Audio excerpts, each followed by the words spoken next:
Queridos, volte-se comigo nesta manhã para a segunda carta do apóstolo Paulo aos Tessalonicenses, no capítulo de número 2, o capítulo 1, na verdade, o versículo de número 3.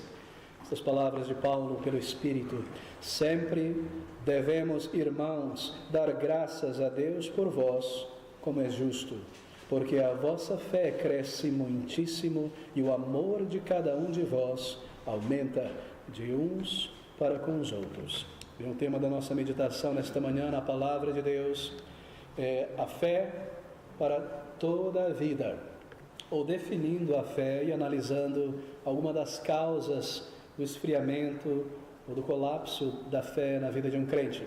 Nós daremos início nesta manhã a uma série de 3 estudos na palavra de Deus sobre este tema tão vital e tão importante. Me recordo que uns 4 anos atrás nós lidamos com este tema, mas porque é um tema tão basilar na vida do crente, nós devemos voltar de vez em quando a lidar com esse tema tão importante. A fé. No versículo de número 3, que nós acabamos de ler, Paulo louva os Tessalonicenses pela fé vigorosa e pela fé crescente daqueles irmãos. Eles dizem que sempre devemos dar graças, irmãos, graças a Deus por vós, como é justo, porque a vossa fé cresce muitíssimo. Bem, Paulo faz isso, ele louva a Deus porque ele sabe, como apóstolo do Senhor, que fé é essencial. Fé é essencial na vida cristã. Fé é essencial para a saúde da alma do crente. Fé é essencial para a estabilidade espiritual do crente. Fé é essencial para a nossa adoração e o nosso serviço dirigido ao Senhor.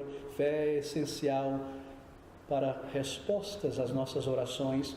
Fé, meus queridos, é aquele ou o critério essencial para nós nos aproximarmos de Deus. O escritor aos Hebreus diz que sem fé é impossível agradarmos a Deus, porque aquele que se aproxima de Deus deve crer. Nós nos aproximamos de Deus quando nós adoramos a Deus, quando nós servimos a Deus, quando nós oramos a Deus. E sem fé é impossível agradarmos a Deus em nossa oração, em nosso louvor cantado, em nosso serviço, em tudo que nós fazemos. Fé é essencial para a estabilidade da vida cristã.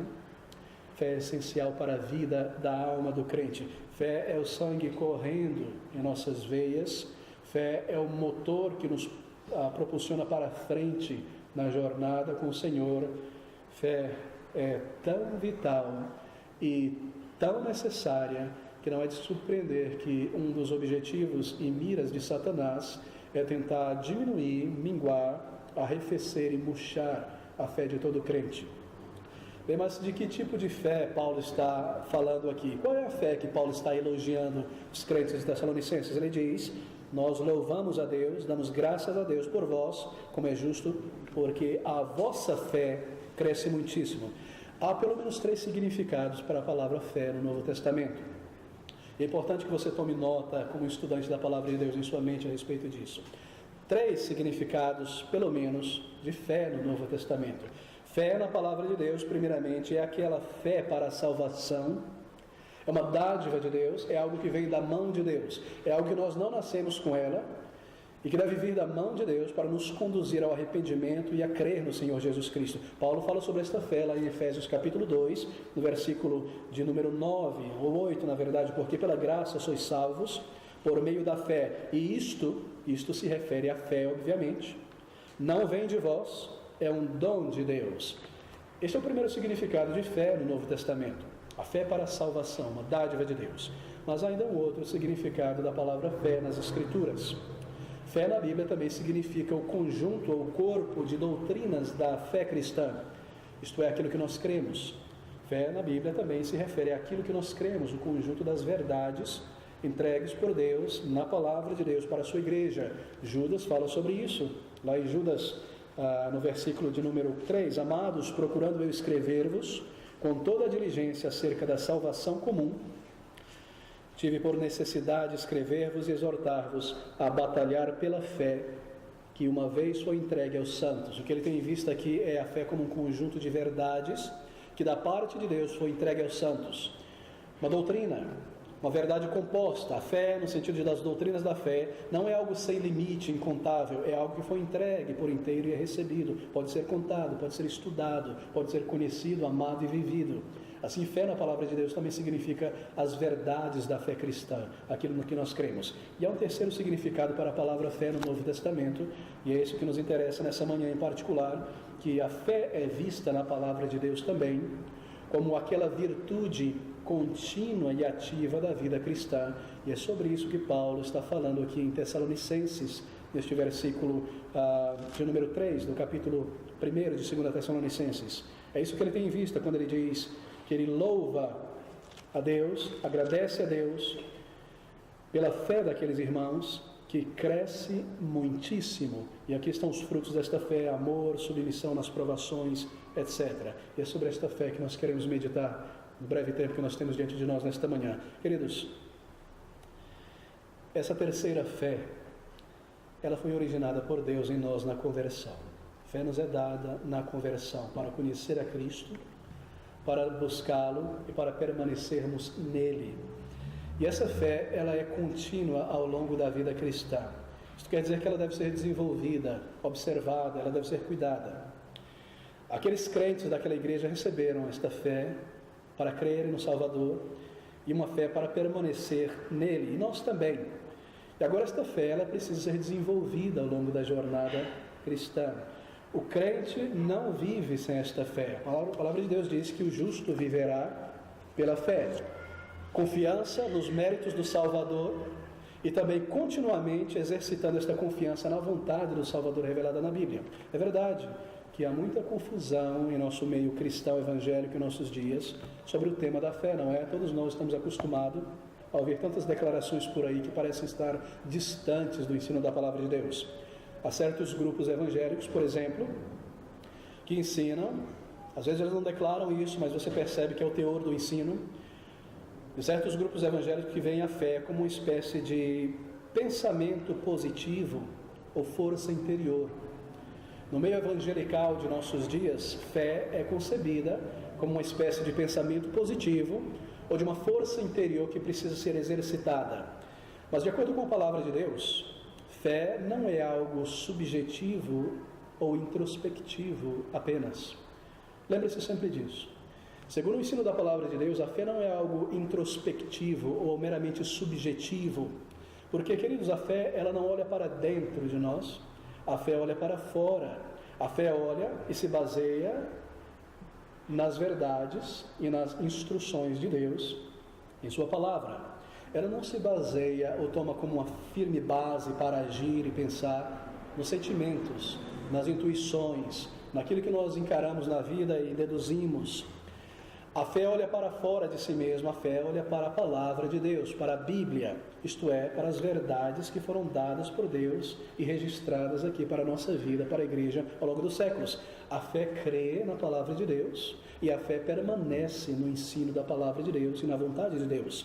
A fé olha para Deus como Deus está revelado na palavra de Deus. Essa é a fé que nós estamos lidando aqui nesta manhã. Esta é a fé bíblica. E a Bíblia é ela quem define o que é fé, na verdade, é da palavra de Deus. Se nós queremos saber algo sobre a fé, é na Bíblia que nós nos voltamos. Se nós queremos saber algo sobre amor, é na Bíblia que nós procuramos a definição de amor. Não é do dicionário, porque o dicionário ele traz uma categoria revelando aquilo que a cultura hoje, e um pouco no passado, pensa a respeito daqueles termos.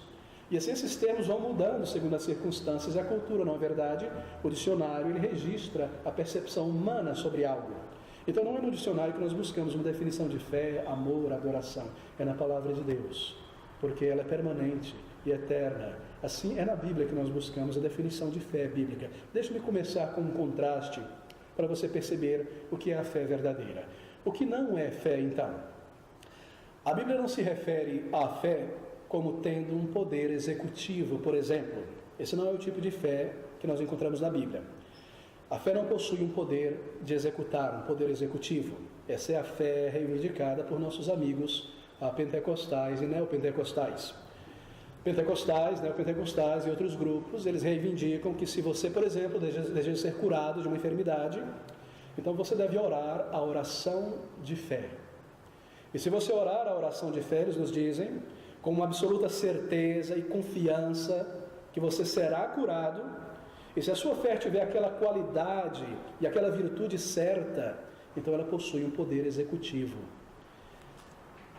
Mas essa não é a fé bíblica. Eles dizem que se a sua fé tiver uma qualidade, uma característica certa, uma virtude certa, então ela possui um poder executivo que, de alguma maneira, ela pode controlar os poderes celestiais e fazer com que o poder de Deus entre em operação. Alguns líderes no meio pentecostal, eles mesmos ensinam as suas congregações a agir com essa maneira de fé mística e a visualizar em sua mente a resposta àquilo que você deseja ter ou àquilo que você crê. Houve, ainda está vivo, um líder na Coreia, chamado Dave, trocou seu nome para Paul Young, e ele ensinava estas ideias, e ele dizia à sua congregação: bem, você quer ter algo, um objeto, uma bicicleta, por exemplo, não é suficiente dizer para Deus: Senhor, eu quero um carro, uma bicicleta. Você tem que dizer para Ele: Senhor, eu quero uma bicicleta vermelha, com 18 marchas, com roda de aro e de liga leve. Você precisa descrever para Ele, porque senão Deus não sabe exatamente o que te dá, porque há tantas bicicletas variadas e de muitos tipos. É melhor ser preciso e crer e visualizar, e se você fizer isso, isso irá acontecer. Bem, você vê uma versão desse tipo em nossa cultura, em muitas igrejas, em nossos dias, não é? Essa ideia de que de alguma maneira você pode controlar os poderes celestiais. E você pode mesmo de antemão agradecer a Deus por aquilo que irá acontecer porque você crê.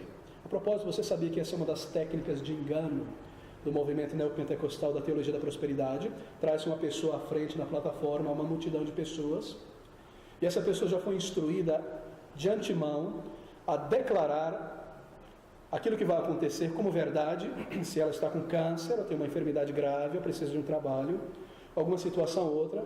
Então ele é ensinado de antemão a orar a oração de fé e declarar a realidade daquilo antes dela existir. Mas as pessoas que estão na congregação, na multidão, não sabem disso. E aquela pessoa é trazida para frente e ela tem um testemunho a dar. Qual é o teu testemunho, querida? Eu estou enfermo. Mas Deus já ouviu a tua oração, não é verdade? Já. Você está curada? Estou curado. Ela não está curada. Ela está declarando a suposta oração de fé, como se isso já tivesse vindo à realidade. E muitas pessoas glorificam a Deus por isso. E isso se espalha em muitas e muitas maneiras, para que muitas pessoas sejam levadas para longe do Senhor por desconhecer a palavra de Deus. Mas, queridos, é uma noção falha e não bíblica, porque, segundo a palavra de Deus, a fé não possui um poder executivo. A verdadeira fé bíblica reconhece que somente Deus é soberano. A verdadeira fé bíblica reconhece que Deus conhece a sua própria vontade e os seus próprios propósitos para cada crente. Deus possui todo o poder nos céus e na terra. Ele pode fazer todas as coisas, mas o poder de Deus opera segundo a vontade de Deus. Deus não somente possui poder infalível, infinito, Ele possui também uma vontade e um propósito. Assim, o seu poder e vontade opera segundo o seu propósito e vontade. Por exemplo, quando nós oramos por uma bênção como a cura de uma enfermidade, nós oramos em submissão à vontade do Senhor, sabendo que Ele responderá de acordo com o seu perfeito propósito e plano. E isso pode muitas vezes envolver ou ser diferente daquilo que nós esperamos ou desejamos. E o nosso desejo, muitas vezes, não está em linha com a vontade de Deus. Assim, Deus opera o seu poder segundo o seu propósito. Nós vemos o poder de Deus sendo manifesto no início da igreja no Novo Testamento, embora a igreja sempre existiu ali desde Adão, em que sinais e maravilhas e tantas outras coisas eram realizadas pelo poder de Deus, pela mão de Deus. E nós afirmamos, porque é isso que nós entendemos na palavra de Deus, que aqueles dons de sinais, milagres, não é, que eram sinais do poder de Cristo e dos verdadeiros apóstolos, e os dons revelacionais, que revelavam uma verdade nova, fresca, que ainda estava sendo registrada, que foi da vontade do Senhor que aqueles sinais que apontavam para estas verdades permanecessem no início e não fossem continuados. Ah, pastor, Deus tem poder ainda hoje, mas Ele tem uma vontade também, um propósito. Assim foi a vontade dEle que aqueles dons extraordinários permanecessem no período fundacional da igreja, e que fosse a sua vontade que outros dons continuassem até o final. Assim Deus opera a sua vontade, seu poder, de acordo com a sua vontade. Nosso desejo, muitas vezes, em nossa oração pessoal, não está em linha com a vontade do Senhor. E assim não é correto, queridos, crer e criar uma certeza emocional, artificial em nós, sobre o resultado de nossa oração, como se nós pudéssemos dominar e controlar a Deus simplesmente porque nós cremos naquilo que nós cremos. Deus não é um gênio da lâmpada. Deus não é uma máquina que entra em ação quando nós puxamos a alavanca da fé. Deus não se submete à nossa vontade.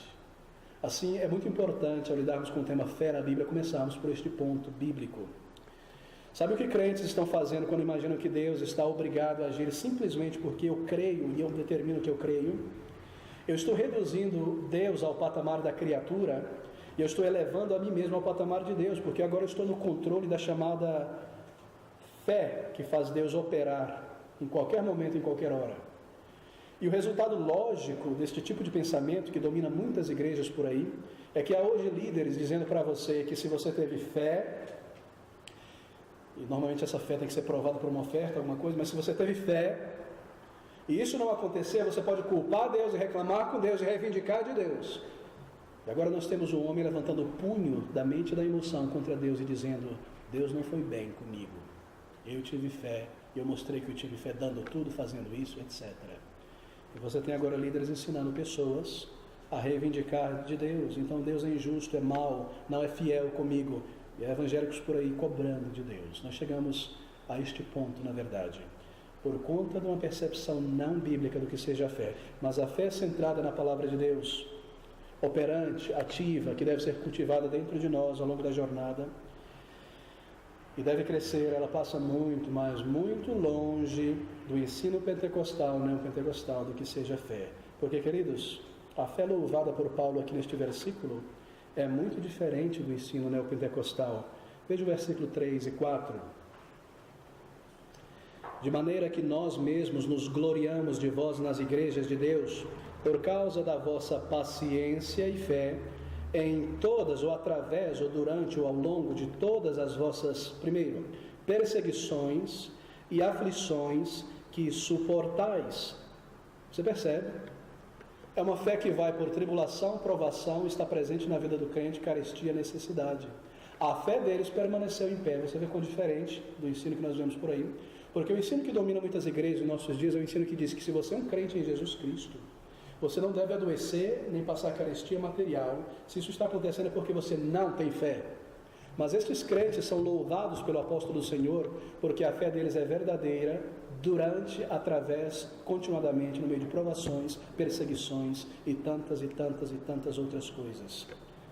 O crente evangélico hoje é ensinado que se ele está passando por provações, perseguições e aflições é porque ele não tem fé. Porque uma fé verdadeira, eles dizem, irá impedir que uma pessoa tenha qualquer necessidade. Quão distante nós chegamos no ensino da palavra de Deus neste tema. Mas Paulo está louvando este crente porque a fé deles aumenta no meio das perseguições, provações e necessidades. Mas por que tudo isso? Versículo 12 responde: para que o nome de nosso Senhor Jesus Cristo seja em vós glorificado, e vós nele, segundo a graça de nosso Deus e do Senhor Jesus Cristo. É assim que nós glorificamos a Deus. Que no meio das necessidades e dúvidas e perplexidades da vida, a nossa fé continua firme e real, porque nós andamos não por vista, mas pela fé, crendo no Salvador, crendo que Ele é o mesmo, crendo que Ele nos guardará e nos preservará através destas coisas, e o seu amor não muda, somos nós que mudamos, Deus permanece o mesmo. De maneira que isso glorifica a Deus. Essa é a fé bíblica. Ela olha para Deus, ela não olha para dentro de si mesmo, olha para a palavra de Deus. Ela está persuadida destas verdades da palavra de Deus, ela está persuadida do caráter de Deus revelado na palavra de Deus, e assim a fé bíblica permanece no Senhor. Você percebe? É muito importante nós começarmos por aqui. Bem, Paulo fala sobre a grande fé dos Tessalonicenses. Uma fé, ele diz, no versículo 3, que cresce muitíssimo. Mas o contrário de uma grande fé é uma pequena fé. Abra comigo em Mateus capítulo 6, o versículo de número 30. Nós temos um exemplo muito importante aqui. O contrário de uma grande fé é uma pequena fé. Uma pequena medida de fé, meus irmãos, na vida de um crente é realmente uma catástrofe, pois a fé é central, ela é crucial para a vida espiritual. Mateus capítulo 6, este versículo de número 30.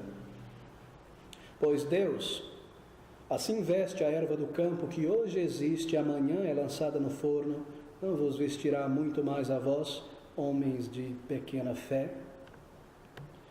Fé é a chave para nós experimentarmos as bênçãos de Deus. Fé, ela não é executiva, claro, nós não controlamos a Deus por nossa fé, mas fé é essencial na palavra de Deus para nós experimentarmos as bênçãos do Senhor. As palavras de Cristo aqui, pequena fé, elas deveriam nos alarmar e nos levar a checar o estado de nossa fé. Meus queridos, Deus ama ver uma fé viva e vigorosa em cada crente em Jesus Cristo. Isso glorifica a Deus. Isso foca as nossas mentes e interesses na pessoa do Senhor e do seu reino. Mantém os nossos olhos na bondade, na ternura do Senhor. Mantém os nossos olhos no nosso destino eterno. Mantém a nossa perspectiva espiritual, porque nós estamos aqui. Fé expressa dependência de Deus. Fé expressa admiração a Deus. A fé vê e a fé compreende a realidade das coisas. Por exemplo, quando nós estamos cheios desta fé bíblica, bem, então a nossa confiança e dependência de Deus é real. Quando nós estamos cheios de uma fé vigorosa, ativa, nós percebemos quão pequeninos nós somos. Nós percebemos quão insuficientes e necessitados nós somos.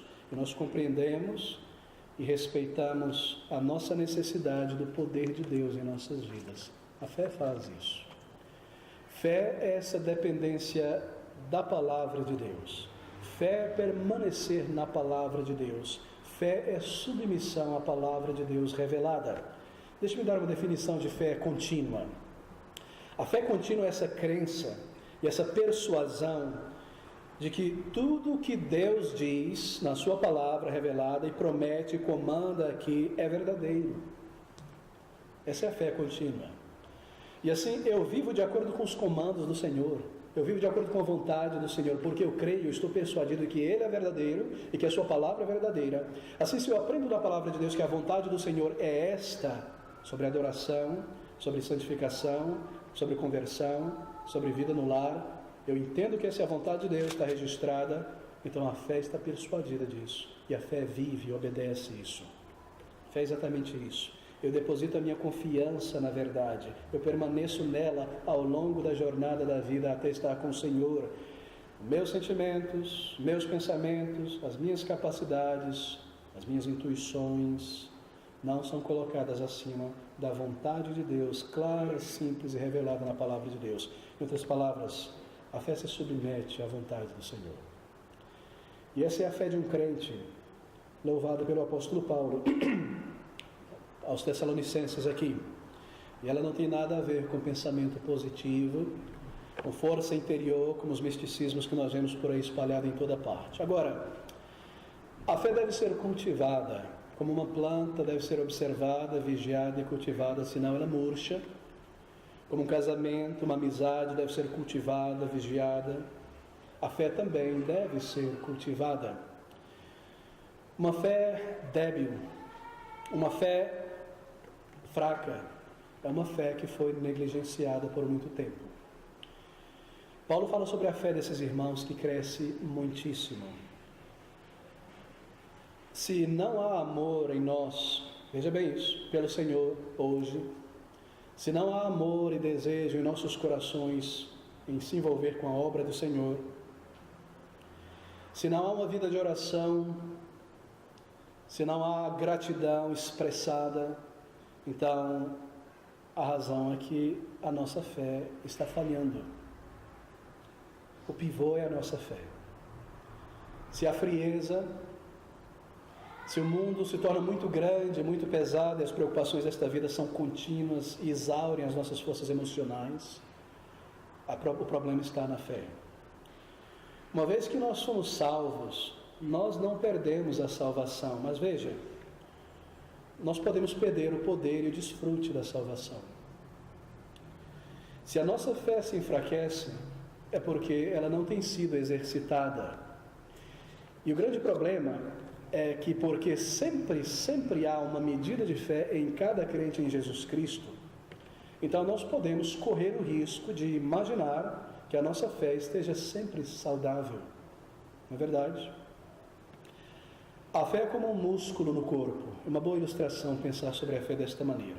Os músculos estão sempre ali, mas com frequência em um estado pobre. Nada é feito por muito tempo para mudar ou preservar a condição destes músculos. Estão sempre ali, não é verdade? Mas às vezes nós estamos tão cansados, não conseguimos subir uma escada. Se eu creio no comando da palavra de Deus, sobre a bênção de orar ao Senhor, bem, então eu tenho uma medida da fé, de fé na palavra de Deus, porque a fé diz que a oração do justo é eficaz. Se eu creio nisso, eu percebo que há uma medida de fé dentro de mim. Mas se eu não oro, mesmo essa medida de fé irá minguar. Você percebe? Há sempre uma medida de fé dentro de nós na palavra. Mas muitas vezes, porque ela não é exercitada, ela se encontra em um estado terrível. Se eu creio na eficácia da palavra de Deus em me santificar e transformar o coração, eu tenho uma medida de fé, porque isso é o ensino da palavra de Deus, que ela é poderosa para fazer isso. Mas se eu não estudo a palavra de Deus, até isso não terá proveito em minha vida, nem essa medida de fé, na verdade? E se essas coisas permanecem assim por muito tempo, então o resultado, meus irmãos e amigos, é o colapso espiritual na vida cristã. Se a fé não é exercitada, ela se irá, e Satanás nos derrotará com facilidade, e logo nós estaremos no chão. É interessante observar que isso se aplica, na verdade, a crentes mais maduros na fé, na jornada cristã, do que aos mais novos, não é? Pensando sobre os músculos espirituais ainda. Uma pessoa nova, por exemplo, pensando sobre o corpo, ela possui juntas e tendões, assim por dizer, bem mais flexíveis, não é? Do que uma pessoa de idade já mais avançada. E há mais vigor, há mais fôlego, parece, uma pessoa mais nova. Assim também é com o novo crente. Ainda embora ele não tenha muita experiência no andar com o Senhor, ou grande conhecimento ainda da vontade do Senhor revelada aqui, parece que a sua fé é muito mais vigorosa, contínua e ativa do que muitos crentes que já estão avançados na vida cristã. E assim é vital, meus queridos irmãos, que conforme nós envelhecemos na vida cristã, nós tomamos grande cuidado com a necessidade de exercitar e cultivar a nossa fé contínua. Deixe-me falar sobre causas do declínio da fé. Hoje é um estudo introdutório sobre o tema. Uma das causas do declínio na fé, do colapso na fé, acontece com muitos crentes quando um crente permanece por muito tempo em um meio religioso, em uma congregação onde a palavra de Deus não é honrada, onde a distinção entre o sagrado e o profano, quase imperceptível, entre o mundano e o sagrado, já quase não existe. E isso acontece muitas vezes, eu tenho visto ao longo da minha experiência como pastor, que pessoas, que crentes em Jesus Cristo, permanecem em lugares assim, por causa de uma noção equivocada de amor cristão, que não envolve amor e submissão à verdade. Eu me lembro de um rapaz, alguns anos atrás, que estava em uma igreja, e o tempo todo, porque ele amava a palavra de Deus e estudava a palavra de Deus, ele estava vendo coisas erradas ali. E ele dizia a si mesmo, isso não está de acordo com a vontade de Deus. Ele tinha fé na palavra. E isso também não estava, e aquilo também não estava, mas tinha todo tipo de desculpa e argumento plausível para levar em frente. Na adoração, por exemplo, é assim que a gente traz o mundo para cá, não é? As pessoas têm que ser atraídas por todo tipo de argumento, segundo a inteligência humana e não segundo a vontade de Deus. E outras coisas na vida das pessoas, ele observava certas coisas ali que ele se entristecia. E ele veio pedir conselho, conversar. E eu precisei mostrar para ele o comando da palavra de Deus de separar-se do erro. E o tempo passou e aquele irmão continuava lá e os anos passaram. E um dia eu precisei perguntar a ele, você não conhece a vontade de Deus revelada sobre isso? Ele disse, sim, pastor, mas eu sinto que há muitos irmãos queridos ali e eu quero ajudá-los. Mas essa é uma concepção de amor fraternal que põe de lado o amor à verdade. Meus queridos, o comando do Senhor Jesus é sairmos do meio do erro. E enquanto nós estamos ali, aqueles mais novos na fé vão olhar para a gente e dizer a si mesmo, mas ele é tão mais maduro do que eu e permanece aqui, então tem alguma coisa boa para mim aqui. E se você permanece por muito tempo em um contexto onde o mundo está presente e há desobediência aos comandos da palavra de Deus para alcançar o perdido, para a santificação, para a reverência, santo temor, amor fraternal, a sua fé minguará, porque continuadamente você irá ver coisas estranhas e você permitirá que a ironia e o cinismo comecem a tomar conta do teu coração e pensar que o cristianismo é aquilo ali e não tem jeito. Essa é uma das razões, a desobediência ao comando da separação do erro, que leva muitos crentes ao colapso na fé. Acostuma-se com o erro, vendo, observando como mundanismo, lugares onde o espírito tem sido entristecido e a Bíblia tem sido colocada de lado, e o resultado é esfriamento espiritual. Mas há outras causas de declínio espiritual na vida de um crente individual. Abra comigo em Mateus capítulo 14. No versículo de número 22 a 31, nós temos uma experiência na vida do apóstolo Pedro que ilustra esta verdade. Mateus 14, 22 a 31. Essas palavras de Mateus. E logo ordenou Jesus que os seus discípulos entrassem no barco e fossem adiante para o outro lado, enquanto despedia a multidão. Você se recorda que o Senhor estava ensinando a multidão, foi a primeira multiplicação dos pães, uma imensa multidão ali. E despedido a multidão, subiu ao monte para orar à parte, e chegado à tarde estava ali só. E o barco estava já no meio do mar, isto é, do lago da Galileia, açoitado pelas ondas, porque o vento era contrário. Mas à quarta vigília da noite dirigiu-se Jesus para eles, andando por cima do mar. E os discípulos, vendo andando sobre o mar, assustaram-se, dizendo: é um fantasma, e gritaram com medo. Jesus, porém, lhes falou logo, dizendo: tem bom ânimo, sou eu, não temais. E respondeu-lhe Pedro, e disse: Senhor, se és tu, manda-me ir ter contigo por cima das águas. E ele disse: vem.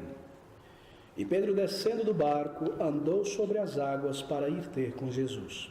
Mas, sentindo o vento forte, teve medo. E começando a ir para o fundo, clamou, dizendo: Senhor, salva-me. E logo Jesus, estendendo a mão, segurou e disse-lhe: homem de pequena fé, por que duvidaste? Que palavras, não é? Aqui está uma ilustração crucial para nós. Veja, esse registro, meus irmãos, apresenta algumas lições importantíssimas sobre a fé contínua e vital na vida cristã. E nos ensina que mesmo uma fé vigorosa e poderosa, ela pode às vezes declinar e se enfraquecer muitíssimo. Pedro possuía uma fé ativa na vontade do Senhor, e nós vemos que ele pediu ao Senhor Jesus Cristo, ele dirigiu um pedido ao Senhor, que o Senhor lhe ordenasse e lhe permitisse que ele posse o pé para fora do barco, pisasse sobre a superfície da água e começasse a andar sobre terra seca até chegar ao Senhor Jesus Cristo. Porque ele cria no poder de Cristo, ele já tinha visto a operação de Cristo em tantos milagres, ele estava maravilhado pelo poder do Senhor Jesus, e ele sabia que Jesus poderia fazer coisas remarcáveis. Assim Pedro exercitou a sua fé no poder de Cristo, mas essa fé não durou. E aqui está uma lição crucial para nós nesta manhã. A palavra-chave está no versículo 31, onde ele diz: homem de pequena fé, por que duvidastes? Bem, certamente o Senhor Jesus sabia porque ele duvidou. E a pergunta é feita para o benefício dos outros discípulos e para o nosso benefício, para que a resposta nos ensine algo. Um apelo a Pedro a pensar sobre a sua falha, e um apelo a nós também a pensar sobre as nossas falhas na fé, na vida cristã. E a lição é esta: por que Pedro duvidou, meus irmãos? Bem, muitos sermões têm sido pregados nesse texto. A resposta de muitos pregadores é que Pedro tirou os olhos de Jesus, mas o texto não diz isso. O texto diz que ele sentiu o vento e teve medo. A sua fé começou a falhar quando ele começou a ser tomado pelas circunstâncias em voltas. Medo, uma percepção de algo diferente. E ele se esqueceu momentaneamente que fora o próprio Senhor Jesus Cristo que criara a água e a lei da gravidade, que lhe comandara a vir, e ele sustentaria essa lei em seu devido lugar. Jesus tinha poder para suspendê-lo e mantê-lo ali. Foi por isso. Veja, ele parou de pensar e ele parou de raciocinar como um crente deve pensar e raciocinar. O vento, as ondas varreram da mente de Pedro toda a confiança que ele tinha no Senhor Jesus Cristo nesse momento. E ele se esquecera que foi o próprio Senhor que estava logo ali, que o comandara, e pelo temor das circunstâncias, ele começou a submergir, mas ele já havia dado vários passos sobre a água. Queridos amigos, todas as evidências poderosas para suportar a fé de Pedro foram varridas em poucos instantes. Não é incrível pensar sobre isso? Logo que ele começou a afundar, ele manifestou fé novamente. Ele clamou ao Senhor, nós lemos aqui. A fé ainda estava nele. A fé ainda estava ali, uma obra do Senhor. Embora fraca e pequena, porque ela não pode ser perdida completamente. E essa passagem, ela não está ensinando a você e a mim que nós devemos buscar coisas miraculosas como andar sobre água, beber venenos, segurar serpentes, pular de um prédio, fazer coisas sobrenaturais. Não está nos sendo ensinado isso aqui. Mas pastor, Cristo diz lá em Marcos capítulo 16 que aqueles que crescem nele fariam coisas supernaturais, fora do normal, como expulsariam demônios, falariam em novas línguas, pegariam serpentes, não seriam mordidos e mortos ali. Mas, meu querido irmão, a quem Cristo está dirigindo essas palavras lá em Marcos capítulo 16? Cristo está se dirigindo aos apóstolos e a eles somente. Cristo estava repreendendo os apóstolos pela pequenina fé deles. Havia incrédulos ali no meio deles ainda, no poder de Deus. E ele estava dizendo que se eles crescem na palavra de Deus e agissem como pessoas que dependessem da vontade de Deus, mesmo essas coisas aconteceriam com eles, os apóstolos. E isso aconteceu porque eles creram. Os apóstolos falaram em novas línguas, idiomas, não em línguas esquisitas, do tipo Shabalabacanta ou o que quer que seja, mas em idiomas para comunicar a mensagem do Evangelho. Isso se cumpriu. E eles foram mordidos por serpente. Você se lembra de Paulo lá naquela jornada? Uma víbora se pega, ele pega e tira e nada aconteceu. E eles expulsaram demônios, e eles fizeram tudo o que o Senhor disse que haveria de acontecer com eles, porque eles creram no Senhor que os comandou a fazer isso. Nós vemos Pedro expulsando o demônio, Paulo, no livro de Atos 28, Paulo sendo mordido por aquela víbora, tudo se cumpre. E aqui no Evangelho de Mateus e Marcos também nós aprendemos que o Senhor Jesus está lhe dando um comando.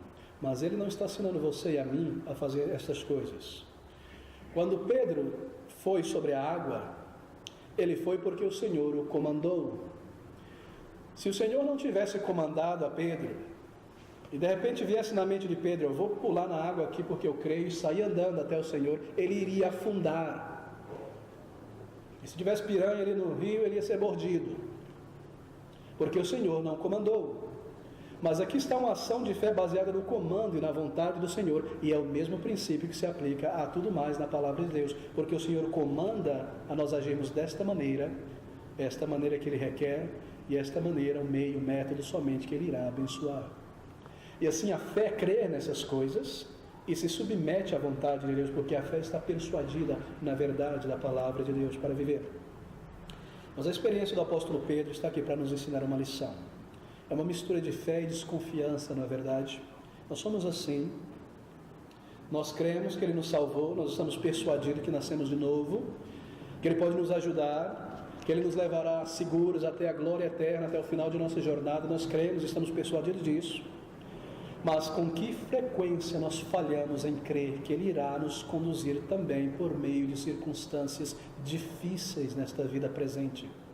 Nós cremos que Ele nos salvou, que Ele nos preservará e nos guardará até o final da jornada, mas com que dificuldade nós cremos que Ele também nos preservará quando circunstâncias difíceis se levantam? Porque seria mais difícil nos preservar do que nos salvar? Nós devemos perguntar isso normalmente. O desafio do Senhor para Pedro foi: por que você duvidou? Essa passagem provê 5 respostas tremendas, e todas são relevantes para nós em momentos de dúvida espiritual.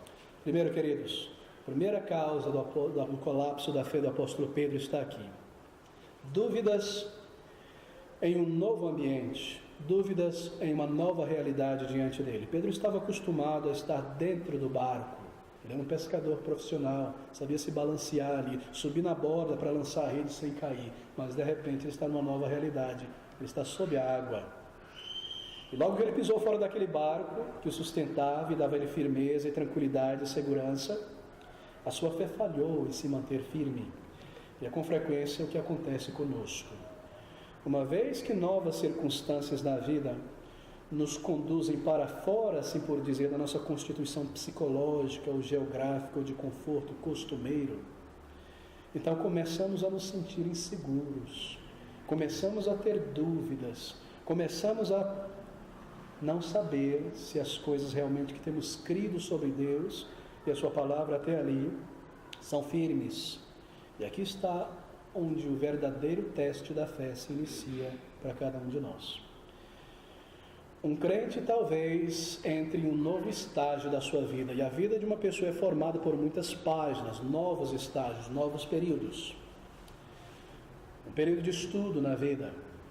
Eu entro na universidade, num curso técnico, algum período de estudo. Ou eu saio do período de estudo e entro no período de carreira profissional. Uma realidade que eu não experimentei antes. Eu estava acostumado por meses, por anos, a servir ao Senhor, a estudar a palavra, a orar, a ter comunhão dentro desse barco, dentro dessa realidade, não é? De repente, uma nova realidade, eu me encontro, eu tenho que encarar, e eu não me preparei para ela. Eu não experimentei, é um ambiente diferente, é uma circunstância psicológica, emocional, geográfica bem diferente do que eu estou acostumado nos últimos anos. E quando nós saímos desse barco seguro para dentro de uma outra realidade, não conhecida, onde a fé e comunhão com Deus ainda não foram exercitadas por algum tempo, eu saio de uma realidade onde a fé e a comunhão com Deus têm sido exercitada por um bom tempo, e eu entro para dentro de uma realidade nova na vida, um casamento, um filho que nasce, um trabalho, uma mudança geográfica, onde a fé e a oração e a comunhão com Deus ainda não foi exercitada. Será que a fé continuará firme? Será que a fé continuará operando nessas circunstâncias? Um grande choque ou uma grande provação não experimentada antes pode também surpreender a nossa fé muitas vezes. E eu tenho certeza que você já experimentou isso, como eu. Uma nova circunstância pode nos levar ao colapso na fé e nos levar a agir e a falar e a pensar de maneira que crentes agem, pensam, que não crentes agem, pensam e falam no local de trabalho, na vizinhança, na família, mesmo na igreja. Novos capítulos da vida podem muitas vezes subjugar a nossa fé e a nossa obediência e submissão espiritual à vontade do Senhor, e nos tornando como que crentes descrentes. A nossa oração, meus queridos irmãos, em circunstâncias como essa é: Senhor, não permita que a minha fé em Ti, em Tua palavra, em Tua vontade, em Teu amor, em Teus métodos, se desmorone diante de uma nova situação adversa em minha vida. A fé precisa ser exercitada em cada nova situação, em cada nova circunstância emocional, psicológica, geográfica, física, em que nós nos encontramos, porque a fé deve ser contínua na vida cristã. Ela deve ir através desses túneis, e através dessas lombadas, e através desses temporais, ela deve permanecer. Ela é o motor propulsor, ela é o sangue em nossas veias espirituais, e a fé está ali exatamente para isso. A fé precisa ser exercitada em cada nova situação, sejam períodos de grandes bênçãos, que podem muitas vezes tomar toda a nossa energia e mente, porque uma grande bênção material ou emocional se tornou realidade, e elas podem ser uma grande distração em nossas vidas, e a fé começa a entrar em colapso, porque nós já não oramos, e nós já deixamos de lado o estudo da palavra, e o serviço do Senhor, e o amor pelo Salvador, e a dedicação em alcançar almas, ou seja, em períodos de novos desafios, períodos de provações da nossa fé, ou dúvidas que entram na nossa mente, plantadas pelo inimigo ou pela velha natureza. Aqui estou eu como crente, e eu amo a palavra de Deus, eu tenho crescido na palavra de Deus. De repente, uma descoberta doutrinária. E algo sobre a soberania de Deus e a glória de Deus, eu vejo na palavra de Deus que eu não tinha percebido. E de repente a minha velha natureza quer questionar o Senhor e o seu amor, e a sua bondade, e o seu poder. Mas por que Deus não faz assim? Ou não faz daquela maneira? Ou o contrário, não é? Ou uma situação de provação. Senhor, eu estou te servindo, eu te amo, eu estou alcançando almas, mas de repente uma enfermidade, uma perda, uma decepção. Por que essas coisas deveriam acontecer comigo, Senhor? Por que isso deveria acontecer com a minha vida? Eu estou te servindo. Nós começamos a agir com uma pequena fé. E as nossas orações mudam, não é? Ó Senhor, eu continuo a te amar, apesar das dificuldades, como se elas não devessem estar ali para nos treinar. E nós começamos a agir de maneira tão diferente do que nós agíamos antes. A fé precisa ser exercitada em uma nova realidade. A segunda causa do colapso da fé de Pedro foi a sua falha em nutrir a sua fé. Meus irmãos, poucas horas antes, alguns versículos para trás, os discípulos do Senhor Jesus Cristo haviam testemunhado em primeira mão, testemunhas oculares, de um grandioso milagre do Senhor Jesus Cristo, que a partir de apenas pouquíssimos pães, 5 pães e 2 peixes, ele alimentou uma multidão tão imensa, que alguns dizem que passou de 20 mil pessoas, porque eram contados apenas os homens em idade para a guerra naquela época. Que ele pegasse aqueles pães de alguma maneira que nós não sabemos, no quebrar dele fosse multiplicado um novo, e um novo, e um novo, e um novo, e pães e peixes. E aquela comida foi tão maravilhosa, e um gosto tão tremendo, porque se o vinho que ele transformou, a água que ele transformou em vinho foi o melhor naquelas bodas, certamente esses pães e peixes também foi o melhor que eles já comeram. E os discípulos viram isso e foram maravilhados por isso. E agora eles se encontram em uma outra realidade e parece que tudo aquilo tinha se esvanecido de suas mentes, porque eles falharam em parar e em considerar e em trazer à sua mente e memória que o mesmo Senhor que tinha feito aquilo poucas horas atrás está ali diante dele, de Pedro. Se os discípulos tivessem no barco conversado e refletido sobre o poder de Cristo, o seu senso de pasmo e de maravilha e de gratidão e a sua fé ainda estariam fortes quando o Senhor apareceu andando sobre as águas. Assim é conosco, não é? Nós falhamos em registrar em nossa memória, em nossa mente, bênçãos que nós experimentamos no passado, de modo a usá-las no futuro hoje. Meus queridos irmãos, se isso acontece quando alguma dificuldade ou provação sopra sobre as nossas vidas, então a nossa fé será soprada para longe também, porque nós temos falhado em nutrir a fé. E nós nos esquecemos do que Deus já fez por nós e daquela resposta de oração que você soube que foi Ele. E que se Ele não tivesse intervido nisso, e nisso, e nisso, e naquilo, tudo estaria em maus lençóis hoje. E Ele te abençoou em uma situação difícil, mas talvez eu tenha falhado em nutrir e em registrar estas coisas. Muitas vezes essa falha em nutrir a fé acontece quando nós ouvimos a palavra de Deus explicada.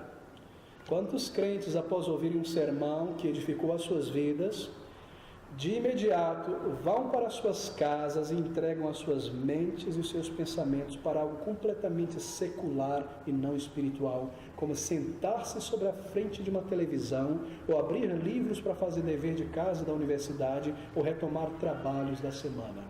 E tudo aquilo que o Espírito de Deus trouxe pela sua palavra, a alma daquele crente será soprado para muito longe. O impacto e o benefício do sermão será perdido em sua mente, em sua vida, deixando o crente menos equipado para enfrentar as artimanhas de Satanás e as dificuldades que virão contra a sua fé. Será que tem sido a nossa causa em particular do colapso de nossa fé, que nós não temos nutrido, baseado naquilo que o Senhor tem feito por nós no passado? E quando nós somos alimentados pela palavra de Deus, nós não fazemos com que ela permaneça em nós, e nós permanecemos as mesmas pessoas. A solução para isso é cultivar e enraizar na memória experiências do amor de Deus no passado. Se você tem uma memória fraca, tem um diário, um livro. Escreva ali respostas claras de oração quando você clamou ao Senhor, ou quando Ele interviu em tua vida de uma maneira clara e real. E de vez em quando volte a lembrar disso aí. E louve ao Senhor, e ore, e agradeça, e louve a Ele naquele momento. E quando o aniversário de uma dessas bênçãos chegar, vá lá naquele dia, 1 ano atrás, 6 meses atrás, 5 anos atrás, e louve ao Senhor porque Ele foi gracioso em tua vida. E ao fazer isso, você nutre a tua fé no dia de hoje, por questões, intervenções, respostas de oração do Senhor em tua vida. E quando essas dificuldades vierem, você se lembra o que Ele fez lá, e a sua fé não irá desmoronar, e você não terá dúvida sobre o amor do Senhor, e você permanecerá louvando e orando e servindo ao Senhor. Oh, meus queridos irmãos, medite na palavra de Deus, tome nota, volte a rever essas notas, misture fé com o que você ouve a cada dia, e assim a sua fé será realmente nutrida, alimentada, fortalecida.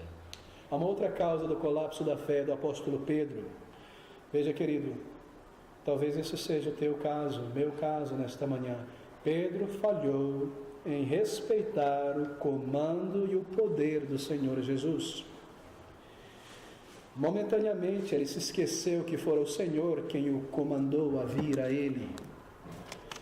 Se somente ele tivesse lembrado que ele estava agindo debaixo das ordens do próprio Senhor Jesus Cristo, comando de Cristo, ele teria raciocinado que se o Senhor o comandou a ir até ele, a fazer tal coisa, isso era algo correto de se fazer e que Deus tinha intenção de sustentá-lo até chegar a ele. No entanto, imagine se ele tivesse, mais uma vez, decidido pular na água por sua própria vontade e imaginação, uma fé pentecostal, eu creio que eu vou fazer, que vai acontecer, sem a vontade do Senhor ou o comando, ele iria de imediato se afundar ali, de imediato, porque a fé não é uma questão de exercitar o poder da vontade para crer em alguma coisa sobrenatural que irá acontecer definitivamente, porque eu creio nela, então ela tem que acontecer. Isso não é fé bíblica. Mas nós aplicamos isso ao nosso coração.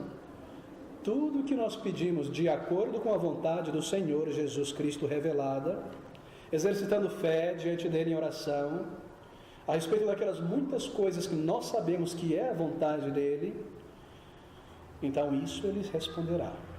Certamente, absolutamente ele responderá, porque é a vontade dele. Naquelas coisas que nós não sabemos especificamente qual é a vontade do Senhor, então nós oramos segundo a vontade do Senhor. A propósito, os comandos do Senhor Jesus Cristo para um crente não são apenas ordens, são comandos em que devem ser obedecidos. Mas se você estudar com calma todo o comando na palavra de Deus, você perceberá que ligado a um comando há sempre uma promessa. É maravilhoso observar isso na palavra. Por exemplo, o comando de que pecadores devem se arrepender de seus pecados e crer no Evangelho é acompanhado da promessa de que eles serão salvos e perdoados. O comando de que, se nós nos alimentarmos da palavra de Deus diariamente, e orarmos a Ele regularmente, e ouvirmos a palavra e servi-lo, Ele estará pronto a nos abençoar em toda circunstância. O comando em que, se nós testemunharmos do Senhor em toda parte, é acompanhado da promessa que Ele nos dará sabedoria e nos ajudará a lembrar daquilo que nós estudamos na palavra de Deus, e desenvoltura e ousadia. É um comando ligado a uma promessa. Se nós buscarmos o reino de Deus em primeiro lugar, e esse é um comando do Senhor Jesus Cristo a todo crente, é acompanhado de uma promessa também. Mas você diz, e talvez eu diga, eu tenho tantas contas para pagar, eu tenho minha carreira para cumprir, meus negócios para alcançar, eu preciso me estabelecer financeiramente na minha carreira primeiro, e depois eu vou servir ao Senhor. Mas o comando do Senhor é que nós coloquemos em primeiro lugar em nossa rotina e vida diária o reino de Deus e as coisas do Senhor, e que nós busquemos estabelecer o seu reino e a sua justiça neste mundo pelo Evangelho e uma vida santa, e não o nosso reino e casa e lar e profissão. Mas enquanto nós seguimos por nossas responsabilidades e pagamos nossas contas e criamos nossos filhos e provemos para a família e seguimos pela carreira, então nós colocamos o reino de Deus em primeiro lugar. Talvez você tenha sido influenciado, como muitas pessoas têm no nosso país católico, espírita, por uma ideia de que natureza, graça e natureza estão separadas.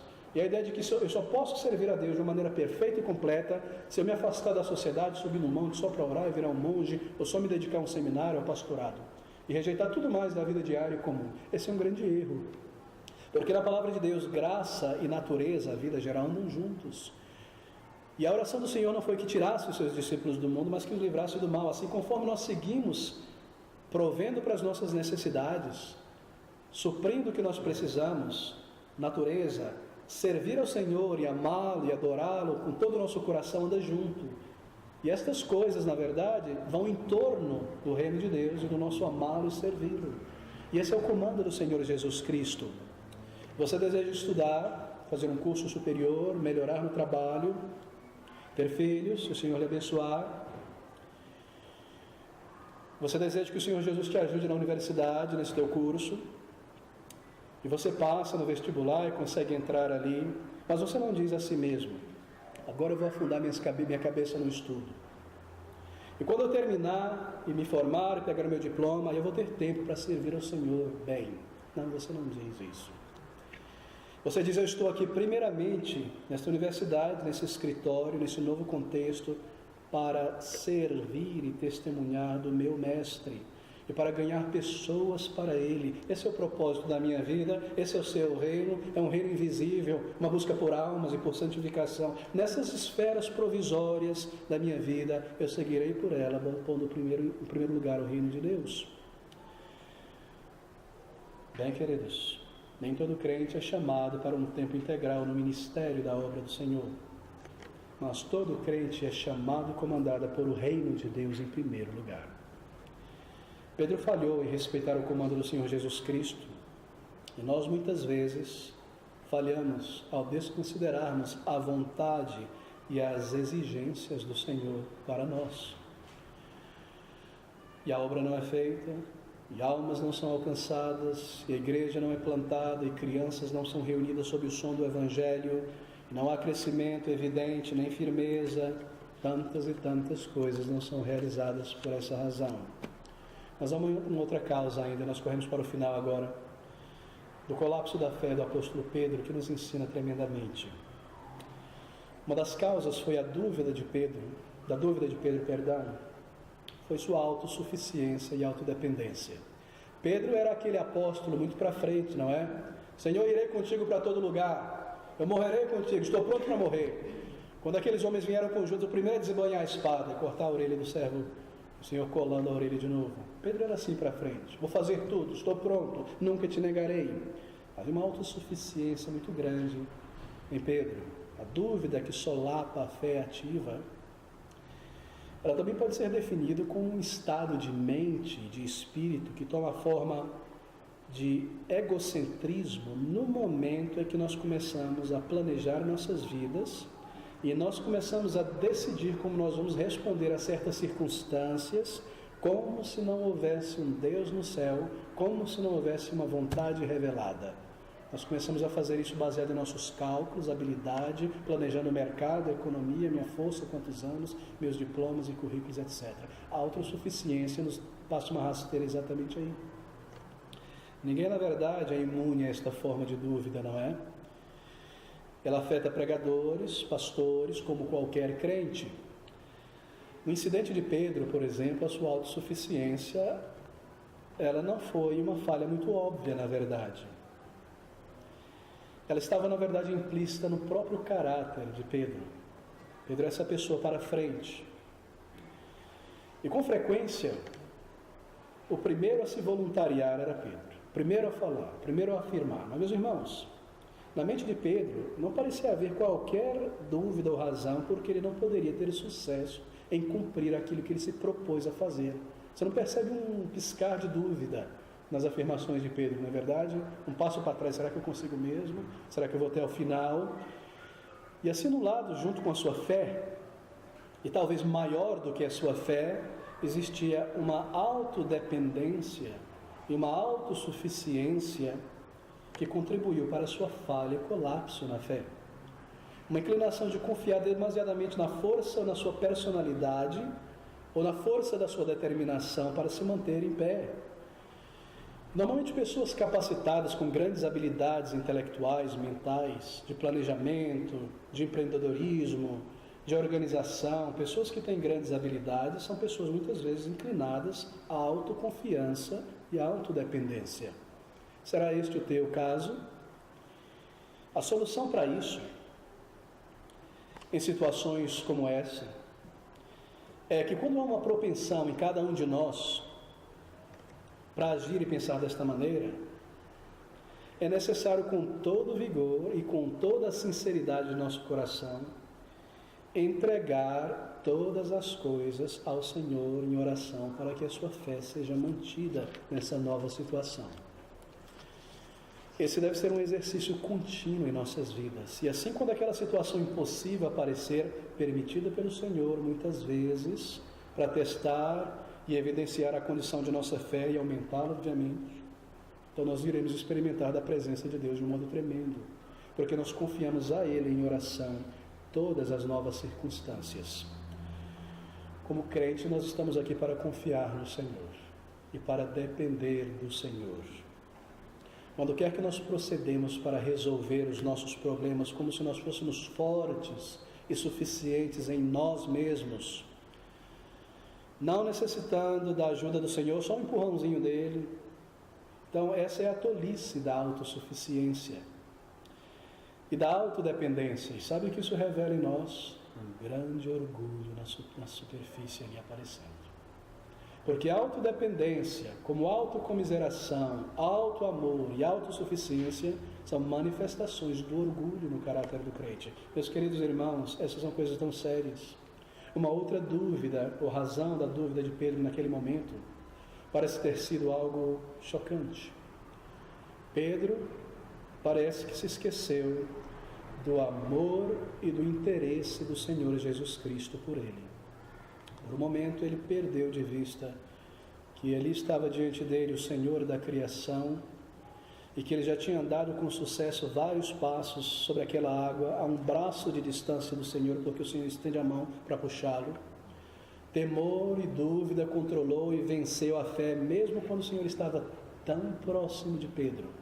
E você percebe, Pedro parece ter esquecido que o Senhor Jesus Cristo é sempre, sempre fiel à sua palavra, às suas promessas, ao seu caráter. E seu coração fiel jamais deixa de se interessar pelo seu povo que ele chamou da morte para a vida.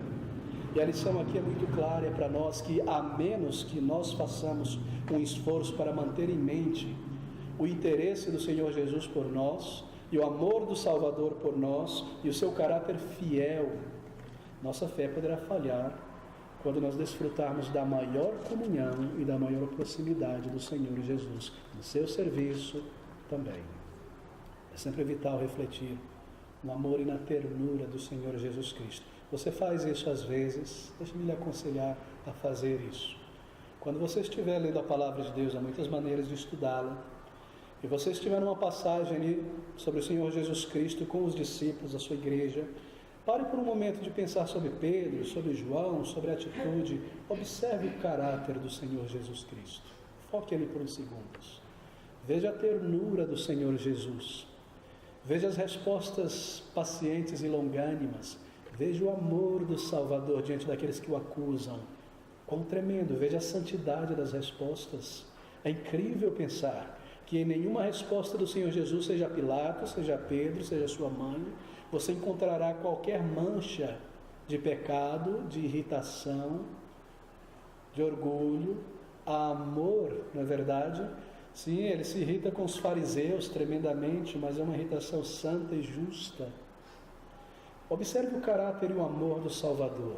Leia a oração sacerdotal do Senhor Jesus em João 17. Que oração tremenda, que coração que jorra em bondade. Veja as palavras dos discípulos sobre o Senhor, sobre a sua pessoa. Não tenha em vista o seu caráter por algum momento. Meus queridos irmãos, mantenha em mente, em gratidão, a certeza do cuidado do Senhor Jesus por você. Se Ele te salvou sem nenhum mérito, por que Ele deveria lhe deixar de lado pelos seus deméritos? Assim, mantenha a gratidão e um senso de dívida pelo Senhor Jesus Cristo. Quem tem dívida age para pagar a dívida, não é? Não apenas um sentimento de dívida.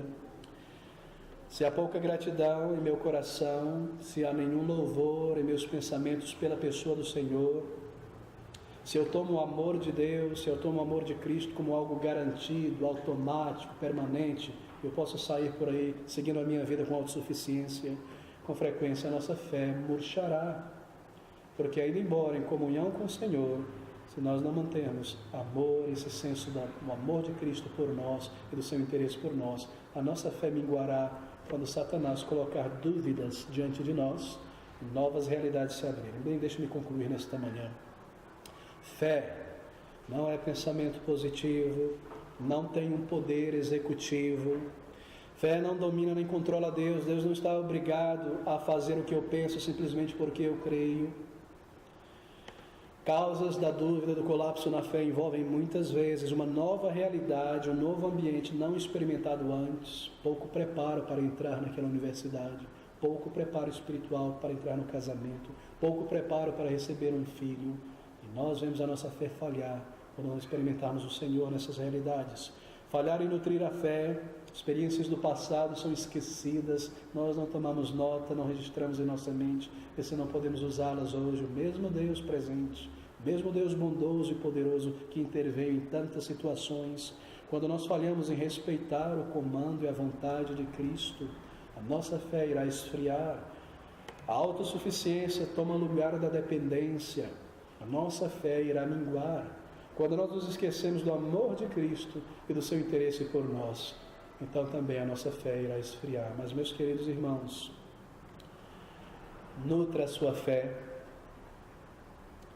um sincero amor por Cristo, verdadeira dependência do Salvador, confie e se submeta à vontade dele revelada na Bíblia, um sincero andar na presença do Senhor diariamente na igreja, nutra a fé de hoje com memórias de experiências do Senhor em tua vida no passado. Respeite a vontade revelada e clara do Senhor, não negocie estas coisas com os homens. Nutra um amor profundo e um profundo respeito pelo Senhor Jesus Cristo. E mantenha em mente o interesse e o cuidado do Senhor Jesus por tua alma. Ele te preservará, Ele te conduzirá, mesmo se for necessário disciplinas paternais, e Ele trará conforto novamente, e Ele irá restaurar, se nós dependemos dEle e o buscamos. O interesse do Senhor Jesus por nós, nossos nomes em suas mãos, o seu amor por nós como indivíduos pessoais, que amor tão grande, não é? Mantenha isso em mente, e a nossa fé trará frutos. E ela permanecerá vibrante e orgânica ao longo da jornada, para a glória do Senhor, para a nossa alegria.